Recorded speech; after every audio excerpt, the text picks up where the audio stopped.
All right, so we're continuing on tonight with the Imitation of Christ. We're on chapter 3, the peaceful person.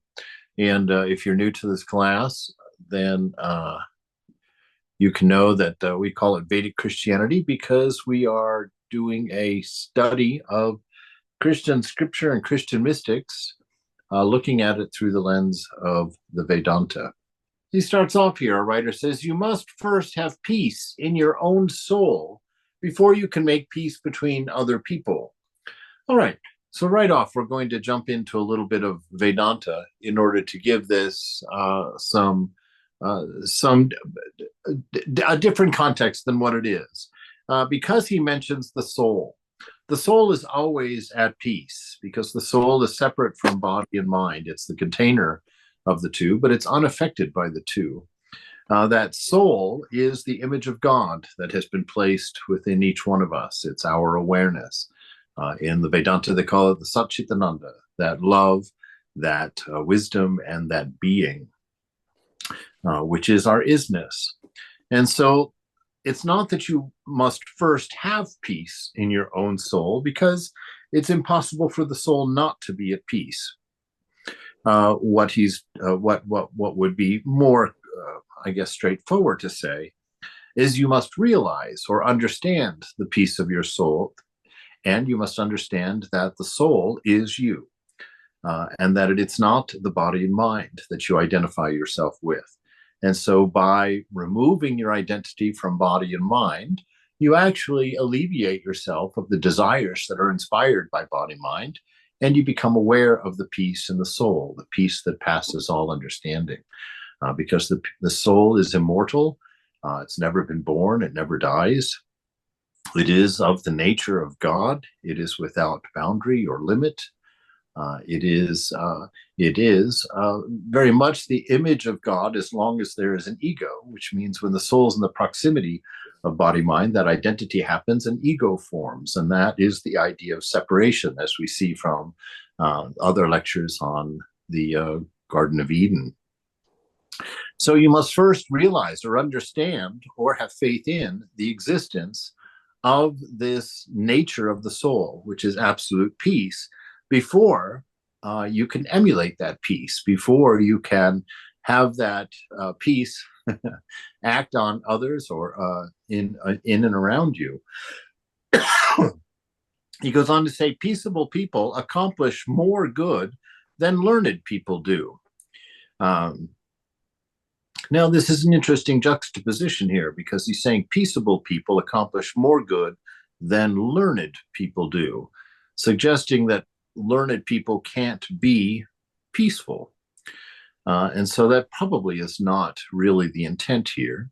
And so we're going to take it from a different perspective in the sense that we're going to say that learned people more refers to those who are mind identified, or body identified, even for that matter.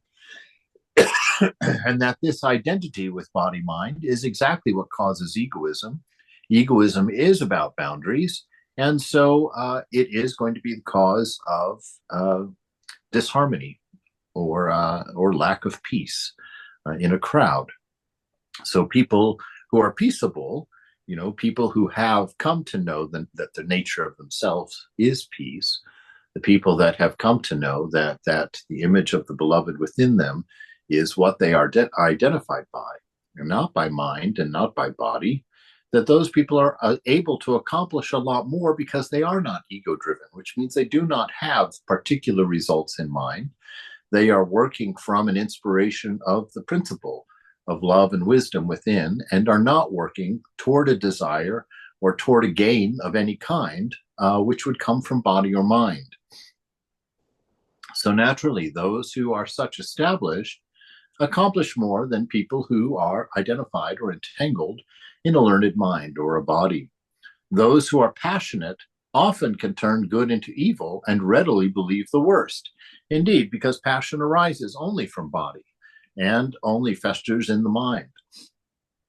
And so those who are passionate, those who are ruled by their senses, those who are seeking fulfillment in the external world through their senses, are going to have a sense of competition, a sense of protection, a sense of honor, a sense of violation, because it's only ego that can ever be bothered, or an ego that can be annoyed, or an ego that can, think or be attached to different needs.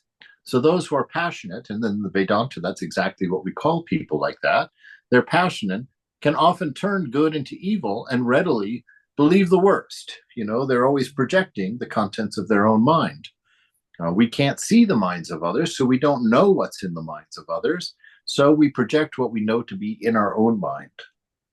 And if we are a competitive person, then we interpret other people's actions as competitive. If we are a selfish person, we interpret other people's actions as selfish. What you are is what you see in others. The phrase is, a baby never sees a thief, because a baby does not know of a thief. And so to know of a thief, the idea of thief has to exist within you, that you can project it on others. But those who are honest and peaceful turn all things to good and are suspicious of no one. Right? That honesty is an alignment between your thoughts, your deeds, and your words. There's an integrity there.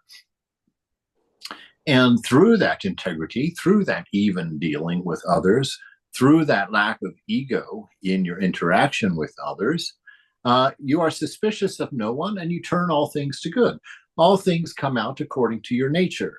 You're working through the inspiration of being divine in your nature, and the qualities of that divine nature, as we always talk about, but never enough, are Sat Chit Ananda, love, wisdom, and being. The discontented, he says, are easily troubled.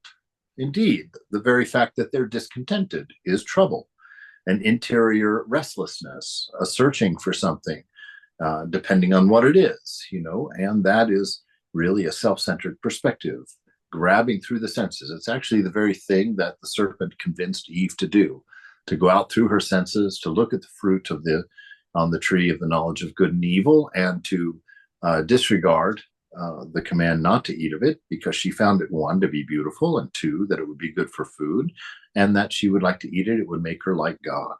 It would return her, or give her, or fulfill her in the way in which she was looking.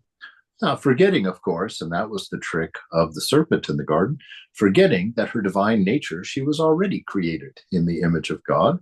She was already like God, and she did not need the fruit to become like God.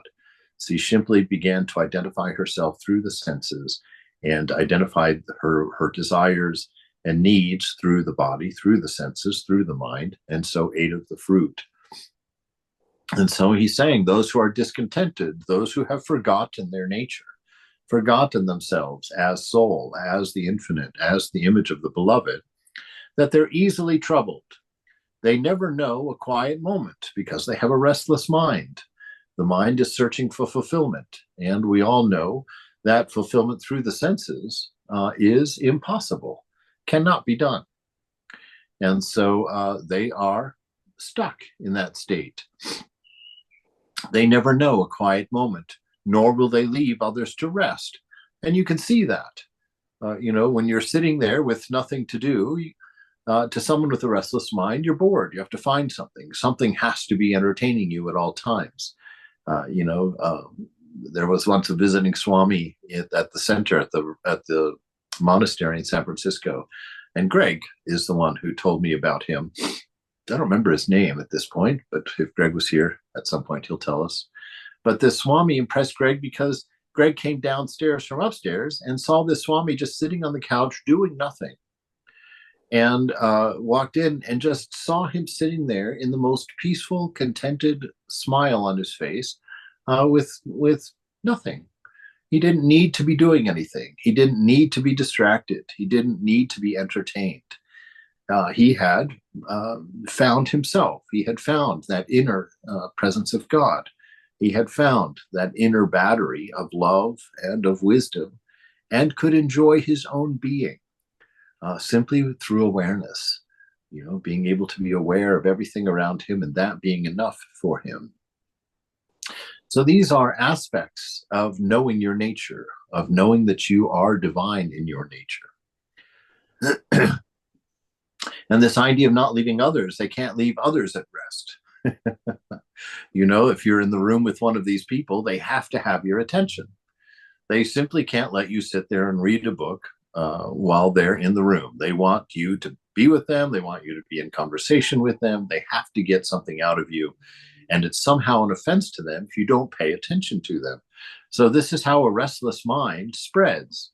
This is how our not knowing of our nature creates this restlessness, creates a passion and desire, creates an ego which needs to manipulate and control its environment, and so spreads its restlessness and breaks the harmony, breaks the peace. So he's just pointing this out here in this first paragraph. The discontented are easily troubled. They never know a quiet moment, nor will they leave others at rest.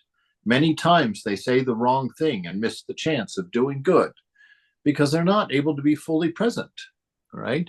Yes, we're in the now in the second chapter, or second paragraph of chapter 3. I see in the comments somebody's looking around. So we're in the second paragraph there. And he says, many times they say the wrong thing. Well, of course, because they're not seeing the moment as it is, because they're identified with mind. When you're identified with mind, you see the moment as you think it is. You're in a state of mind. And that state of mind is restless. That state of mind is needy. That state of mind is any number of things, depending on the state of the passions at that moment. And so many times they say a wrong thing because they come from a perspective of egoism and not from a perspective of isness. They are acting in order to acquire. They are not acting out of the inspiration of their nature of love and wisdom. So many times they say the wrong thing and miss the chance of doing good because they're not being present, right? Not being present. It's like walking down the street with your latte in your hand and chit-chatting with your partner, and you have an extra $20 on you don't need, and someone is in desperate need, and they're sitting there looking like they're in desperate need, but you're distracted with your own world of wonder and greatness and the enjoyment of your coffee and the blowing of the afternoon, and you just walk by and don't see their need. You miss your opportunity for caring. Or you're talking to somebody and you have your agenda for talking to them. You don't notice the sadness on their face. You don't notice that they're just a little bit different than normal. So you don't inquire, and you miss an opportunity for service. This is when we get distracted by our own mind, get distracted by our own body, that we don't see. We become unaware. We can't feel that empathy for others through that distraction. They are great for saying what others should do, but they neglect their own duties. This is what they call projection. This is seeing your faults in others. We see this. Well, we're seeing it a lot in our politicians, where they're blaming others, and then we find out that they, in fact, were guilty of it themselves. Right? This is the nature of egoism.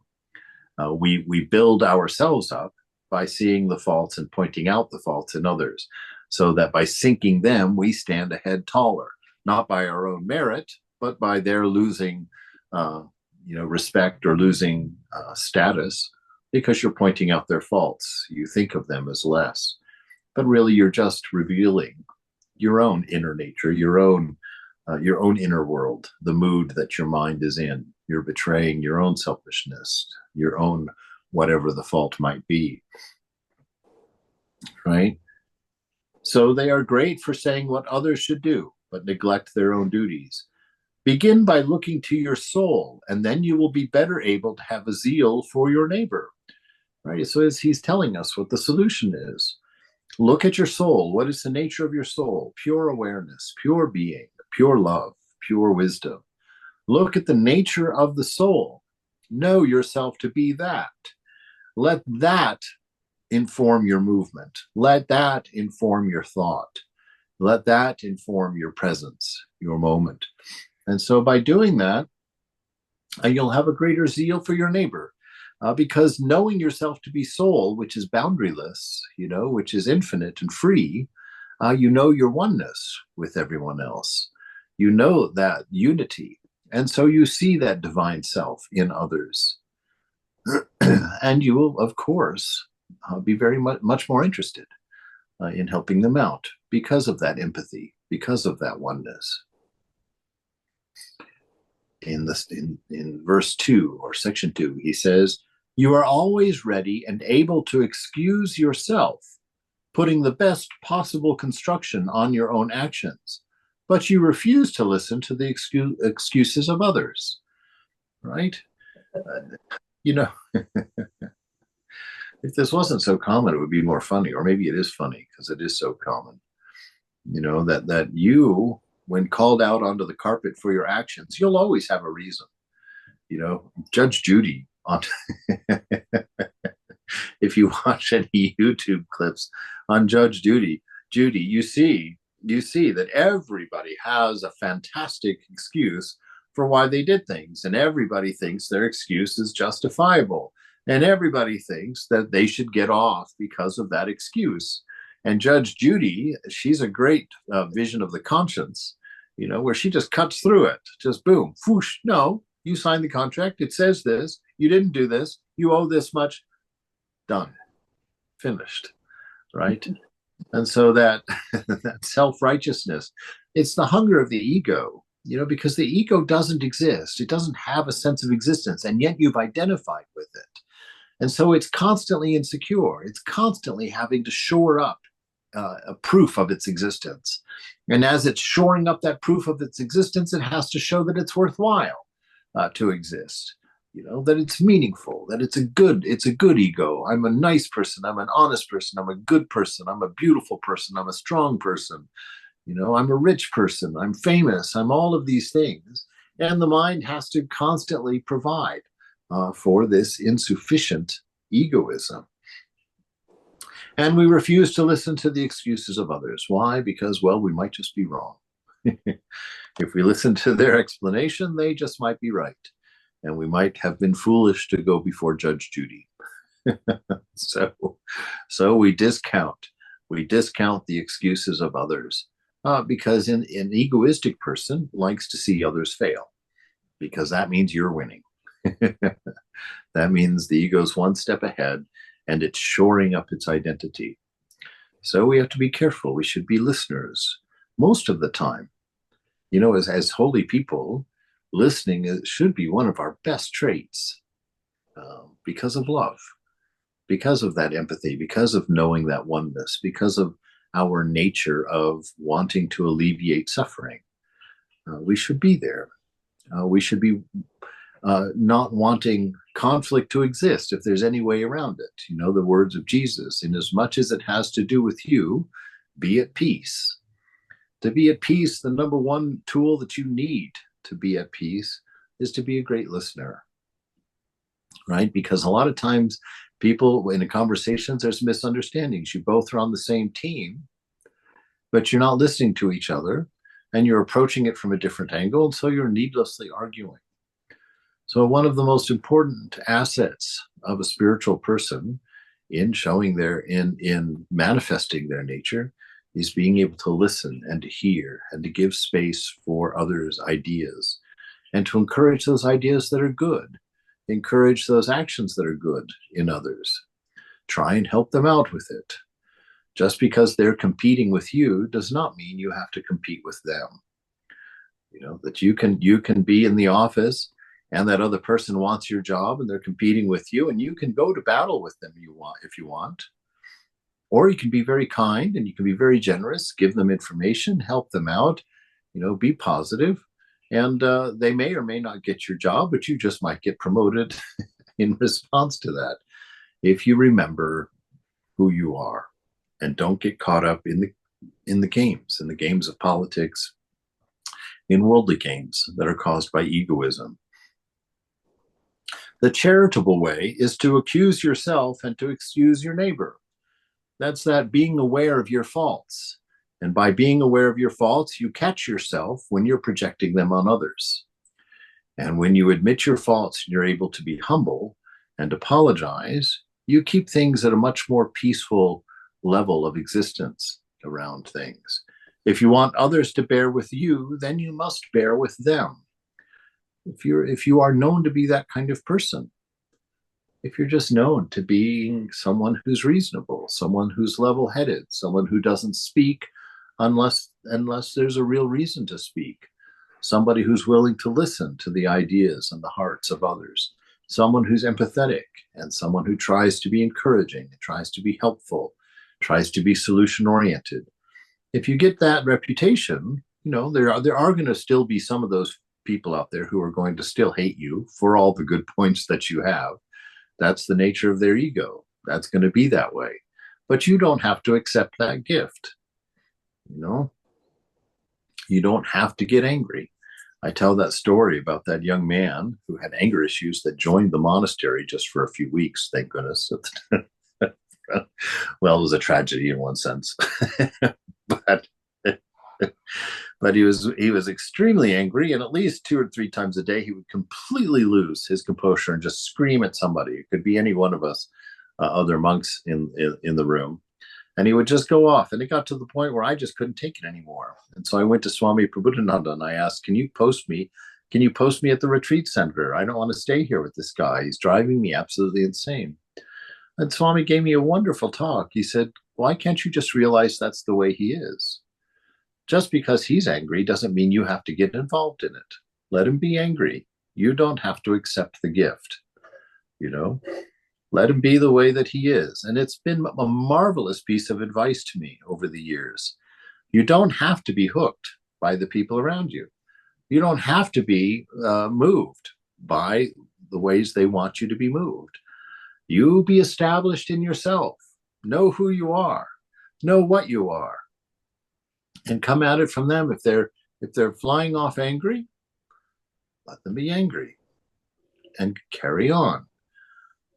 Don't feel any need to accept that gift, as the Buddha says. Look at yourself and see how far you are from real charity and humility, which cannot be resentful against anyone but oneself. So it's just that notion of being well aware that we're all in this together, for one, that none of us is perfect. Most of us have not realized the divine. And so we make our mistakes because we still act from ego. We still act for our own selfish interest, our own selfish advantage. We do get caught up in those things. And just knowing that makes you more compassionate. So use your knowledge of your own faults to create humility in you and compassion, empathy in you for those around you. Because you know what it feels like to be wrong. You know what it feels like to be wrong, and so you empathize. You don't ever rejoice in wrongdoing. You don't ever rejoice in someone else's failure, because you see it as your own. You empathize with them. It is no test of virtue to be good on good terms with easygoing people, for they are always well liked. Right? That's just what we were talking about. So you're trying to be one of those easygoing people who's always well liked. You don't want to be the problem child, And of course, all of us want to live in peace and prefer those who agree with us. But the real test of virtue and deserving of praise is to live at peace with the perverse or the aggressive or those who contradict us. For this needs a great grace. This is very true. This is a hard teaching, actually. The people that really test us, those are the people where it's meaningful for us to demonstrate our establishment in love, our establishment in inner peace, our control over ego, as it were, through discernment. So if you've got somebody that's particularly difficult, and we just had in the mother class on Monday, we read a wonderful little story or account there in Mother's life, where Radhu, who was just being cantankerous, and Holy Mother, they were riding in the back of the same bullock cart. And, Radhu kept kicking the mother to push her farther and farther and farther away. And Mother says, look, if I get any farther away, I won't be able to grow from through the austerity that you're causing me. And so mother had that attitude. Of course, she was, in a way, being somewhat joking about it, expressing it that way, being funny. But that's really how she saw the challenges of others. If others were cantankerous, if others were unfriendly, ungrateful, selfish, mean, she saw it as an opportunity for austerity, to endure and to be patient and to return that meanness with kindness, right? To return that anger with peace. And so practice austerity. So you don't have to run out and create austerities for yourself. Living peacefully in a community of others is one of the greatest austerities you can undertake. And so see it that way is what he's telling us to do. Be aware of your faults, be aware of your shortcomings, and let that increase your tolerance of others. Let that extend your love instead of reducing it. There are some contented people who can live peaceably with others, and some there are who can neither have peace themselves nor leave others in peace. Indeed, if you don't have a peaceful inner world, you're not going to be balanced. And so little things will be triggering you. Meaningless actions of others will somehow be misread by you, misunderstood by you. If you already have an insecurity and someone just says something about something that touches your insecurity, you won't be able to hear it with a level mind. You'll take it as an attack. This person's attacking me. And there's nothing more vicious than the defensiveness coming out of an insecure person. They often overshoot. They often use a weapon much bigger than what they need, right? Because they were already out of balance and you touched them in a very light way, but it collapsed their whole tower, and they're going to respond in like kind. So you have to be very careful in this. There's just some people that are that way.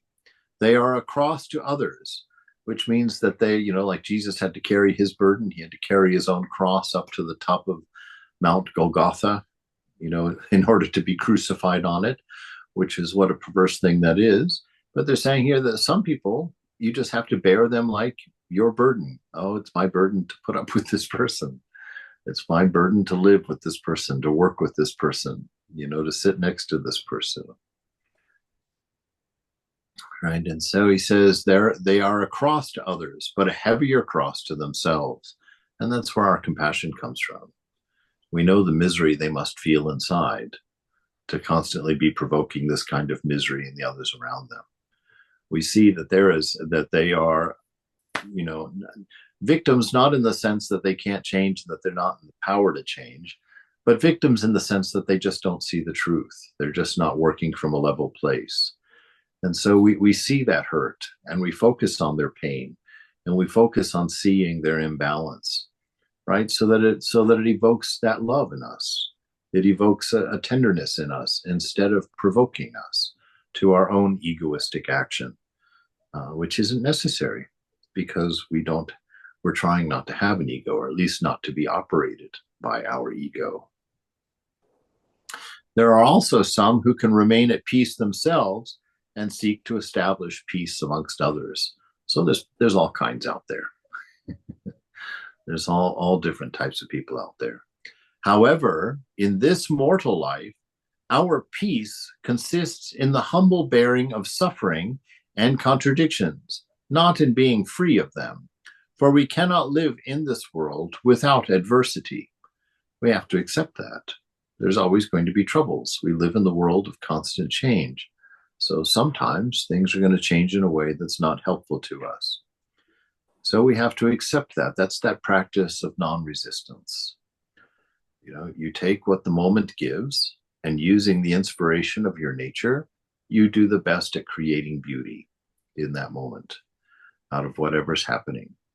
You just look around, and with no egoism, no desire, no goal, no grabbing whatsoever, you simply look at the isness of the situation, and you allow your nature to act. You allow love to guide you. You allow wisdom to guide you.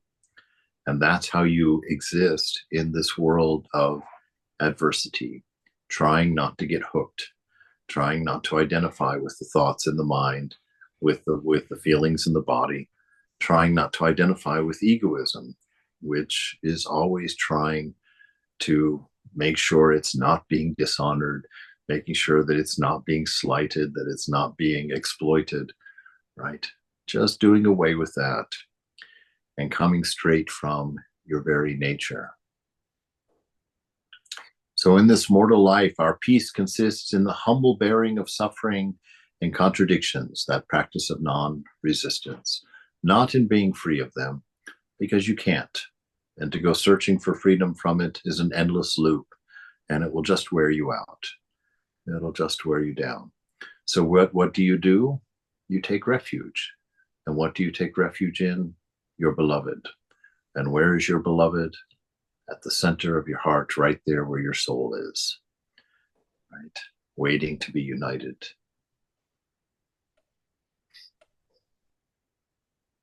Those who can best suffer will enjoy the most peace, for such persons are masters of themselves, lords of the world, with Christ for their friend and heaven as their reward, right? So those who can suffer best, those who aren't caught up in their own world. We've seen them, we've noticed them. I remember a drag queen, actually. She used to go by the name Nurse Bush. And I think I've told her story. She got AIDS. This was way back in the early 90s. She got AIDS. She was going to be dead probably by the end of the year, she found out. But instead of mulling about that, I saw her or met her when she was standing on a street corner at 18th and Castro in San Francisco, collecting stuffed animals from passerbys, asking if they had any stuffed animals at home they could donate. And several people had already returned, and she had a big bag there, like a Santa bag, next to her. She was dressed in a hilarious Christmas outfit as a Christmas nurse, as it was. And so she was out collecting these stuffed animals. And I was just walking home from the grocery store, but I was intrigued. I was like, what is this person doing dressed like this and asking for stuffed animals? And so I went over and I introduced myself. I said, I can't help but notice you. I said, what are you up to? I'm very curious. And she told me her story. She said, I got diagnosed with AIDS and I'm going to die. And he says, as I sat and thought about my condition, I thought I have a choice here. I can go home and get sad about this and get scared about this and isolate myself and pass away. Or I can spend my last days taking care of those who are like me. And so I've come out here and I collect all of these stuffed animals. And when I get a full bag, I go down to the AIDS wing, floor 5 in General Hospital in San Francisco. I go down to the AIDS wing and I dress up in some crazy drag outfit. And I go around being funny and laughing and trying to make everyone there forget for a moment their condition. And I give them stuffed animals to hold on to and to remind them that they're safe and that all will be well, and to find a peace. And I was so touched by that. I asked her if I could go hand out the animals with her. And so I got to do that. And so this notion of, that we have to be that like Nurse Bush, we have to be masters of ourselves.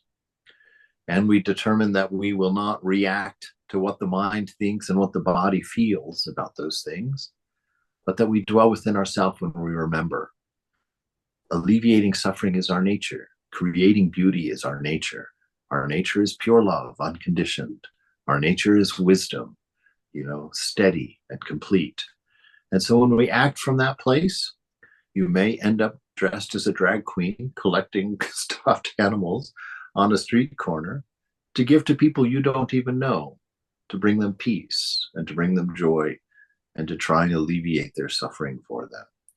This is what it means to not get caught up in the world, to be in the world but not of the world. We don't join in the egoism of always trying to get the advantage.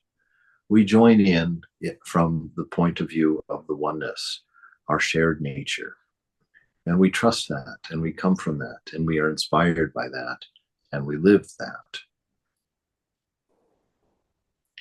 So there are also those who remain at peace themselves and seek to establish peace among others.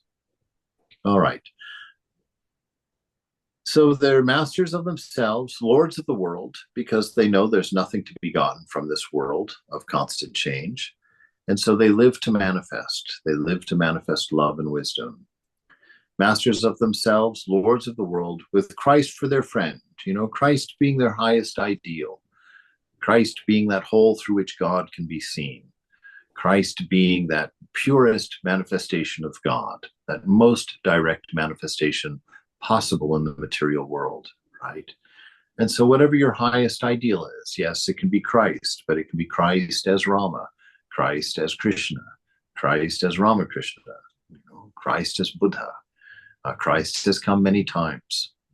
And so you take refuge in that. You establish yourself with such a great friend, lords of the world with Christ as their friend and heaven as their reward. Actually, their very life on earth will become heaven, right? Because at that level, when a person reaches this level, it's not mercantile love. They're expressing their unconditioned love within their heart, the love of God that's within. They wouldn't need that reward of heaven to do what they're doing, because they're not doing it for a reward. They're doing it because it's their nature to do it. They are of the image of God. And so the reward of nature of heaven, mentioning that would almost even be insulting to somebody who had attained these things. They were like, what? Attain heaven? I'm in heaven now. I have Christ as my friend. I have overcome my ego. I am master of my body and mind. I act according to the inspiration of the moment, the movement of my beloved, the movement of God. What more would I need? What would I do with a heaven that's separate from myself and placed into a non-existent future? Right? So on chapter 4, on purity of mind and a simple intention. So he says here, we are lifted up above earthly things by two wings, simplicity and purity. Right? So we are lifted up above earthly things. So we're kind of pulled up out of this fray of egoism. Why? How? Through simplicity. What is simplicity? It's being in the moment.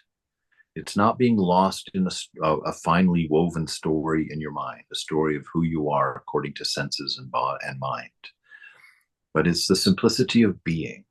You don't have a state of mind established. You simply are present. That's simplicity. And purity, the definition of purity is the absence of me and mine. Without a me and mine, there's no drive toward desires of things considered to be impure. With no me and mine, there is no vice, right? Because you are then in harmony with the divine voice.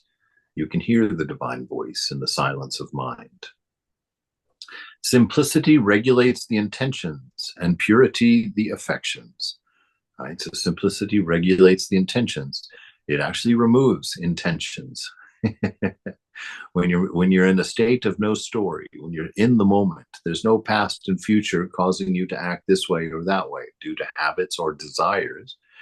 And so it regulates your intentions. It kind of removes them. Your only intention is not an intention, it's an inspiration.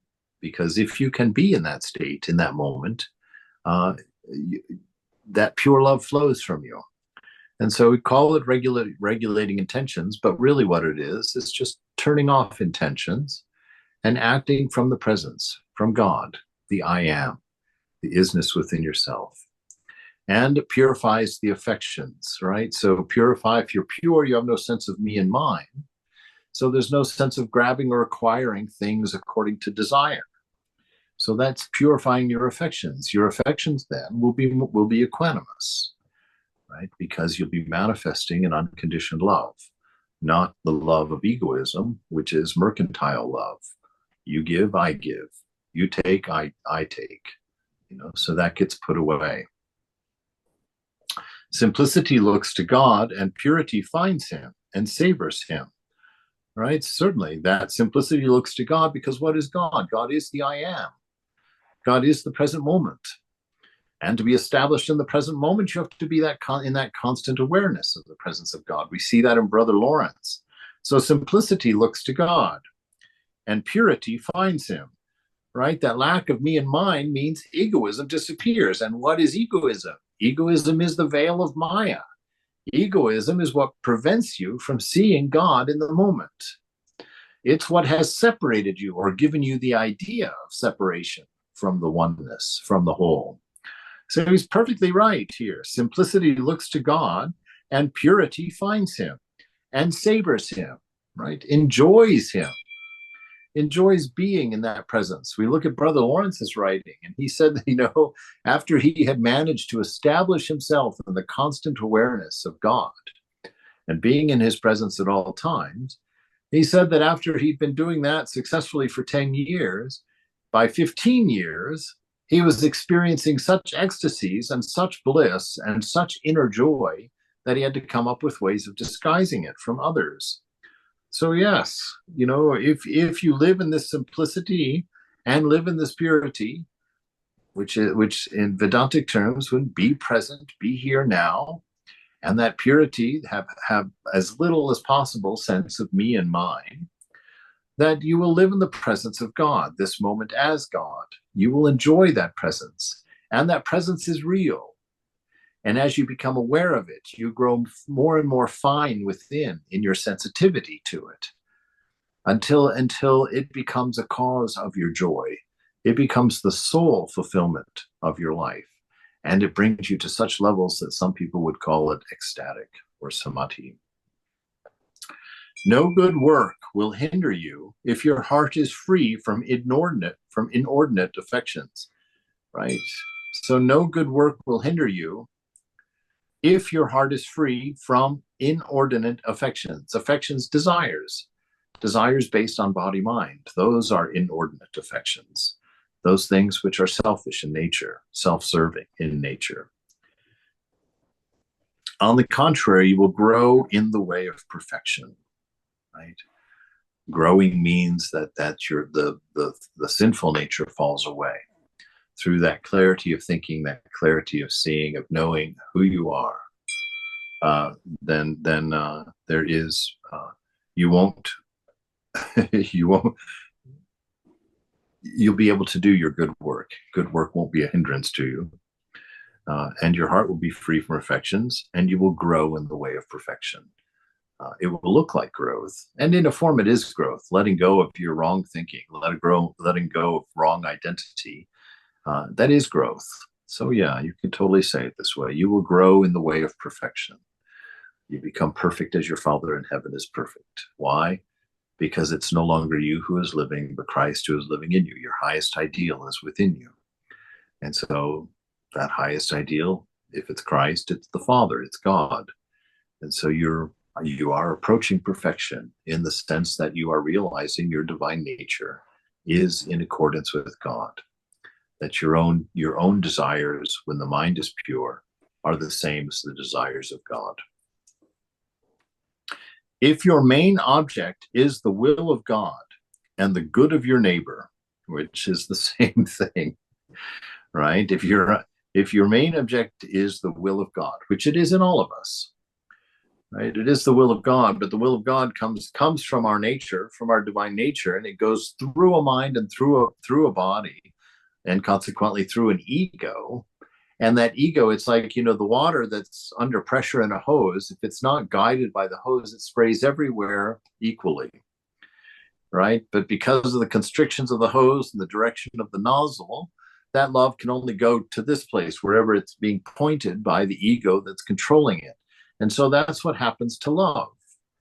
That if God was able to come through us with no restrictions, that love would come out this side, in the way that it comes through a Buddha or a Jesus, where you are just able to love equally everyone who comes into your presence feels love, senses that love from you, right? So if your main object is the will of God and the good of your neighbor, you will have great interior freedom. Well, it's actually your interior freedom that allows that to be true. Is your freedom from egoism. your freedom from desire, your freedom from the constraints of body and mind and their needs, by understanding that you are the soul, the self, that you are ever free and ever pure, and that you live in an ocean of love, that it can be shared endlessly and never run out. And in that freedom of egoistic thinking, you come to know that you have wisdom that's spontaneously available to you in the moment to help you navigate that moment perfectly, which is why they say that a realized soul, someone like a Jesus or a Buddha, or even the greater saints, that they never make a wrong move because they're never motivated by an impure thing, a thing of me and mine. So it's actually the interior freedom that gives you this possibility of having the will of God as your main object and the good of your neighbor as your greatest desire in that sense. If your heart is straight with God, which means egoism has been pushed aside, me and mine has been removed from the heart, then every creature will be a mirror of life and a book of heavenly teaching. Absolutely. And this is the best part.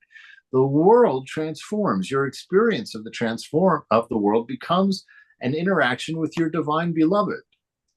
No egoism there to find an imagined fault because of offense or because of imbalance.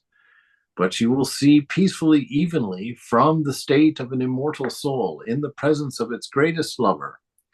And as you look, you will understand everything is mind. Everything is God projected on mind, on the screen of mind. And knowing that, you can learn from every single thing, just like they teach, the many gurus that are available to you. You can learn patience from a tree. You can learn humility from the grass. You can learn,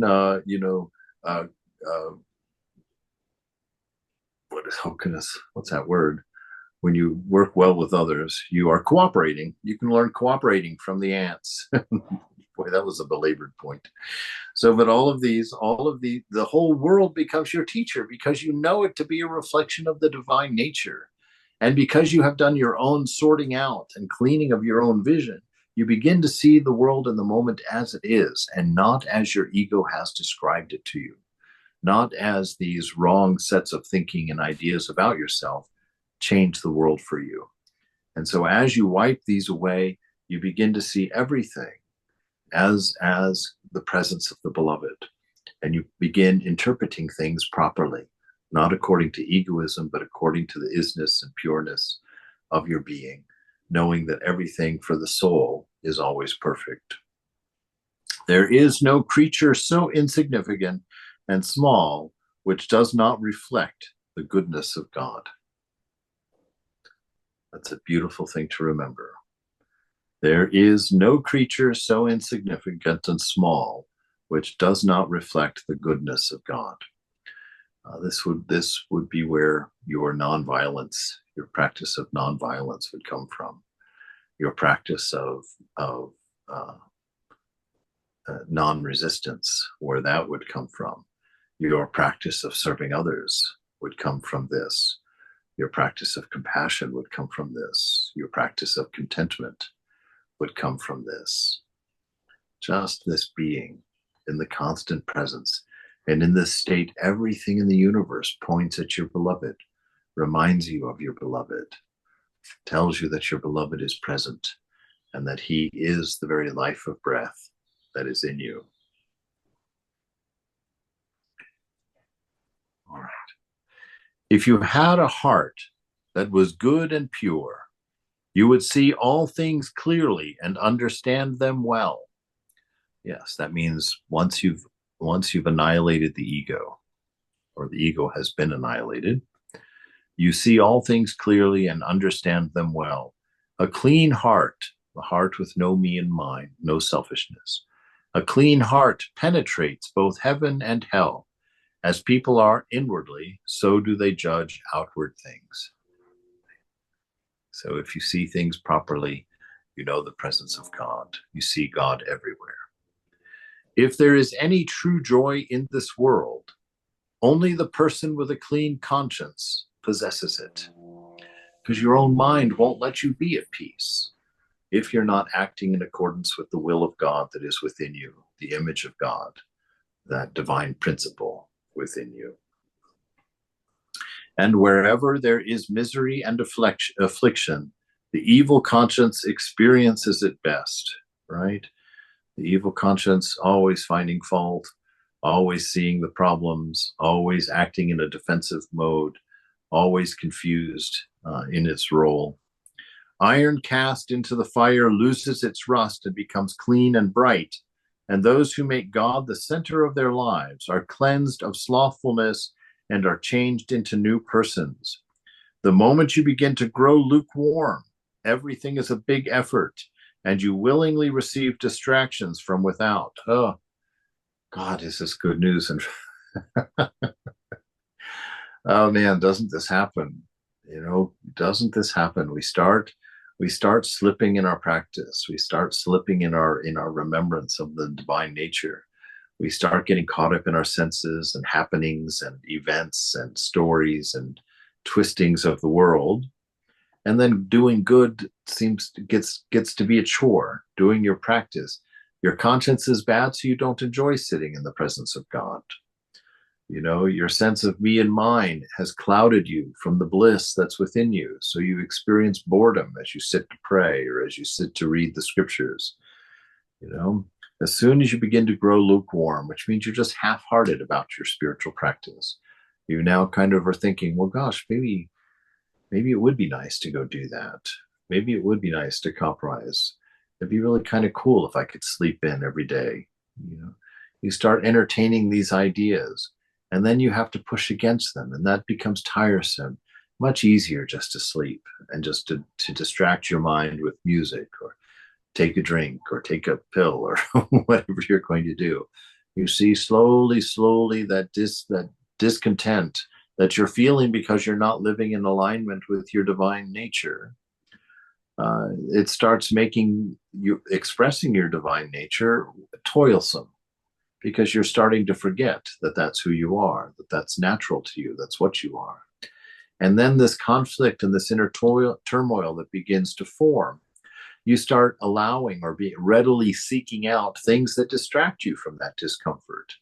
Instead of dealing with the discomfort and doing what is right, you then start habits, that kind of weaken your feeling, deaden your feeling in that state of discomfort, so that you can continue on with doing more things that are against your nature and getting deeper and deeper into it until you find yourself in a real pickle.